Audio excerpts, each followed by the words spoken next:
Regardez cette image. C'est l'image de la Terre, ou plutôt la figure de la Terre appelée géoïde. Le géoïde représente les variations de la pesanteur terrestre, et non pas le relief des continents. Ces différences de niveau vont de plus 80 mètres en rouge près de l'Islande à moins 120 mètres en rose au sud de l'Inde. Elles ont été exagérées pour être visibles, car elles sont très faibles comparées aux dimensions de la Terre. C'est pourquoi, lorsqu'on observe la planète depuis l'espace, elle apparaît sphérique. La matière à l'intérieur de la Terre est hétérogène et fait donc varier la pesanteur d'un endroit à un autre. Tout satellite en orbite est soumis au champ de pesanteur de la Terre.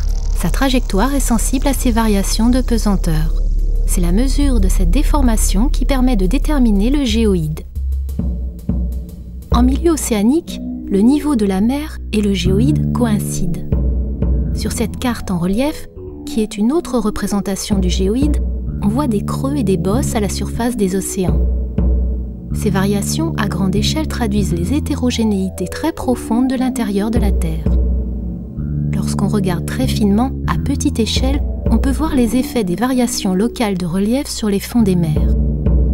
On a pu ainsi, par l'intermédiaire des satellites, découvrir par exemple ces nouvelles chaînes de volcans sous-marins.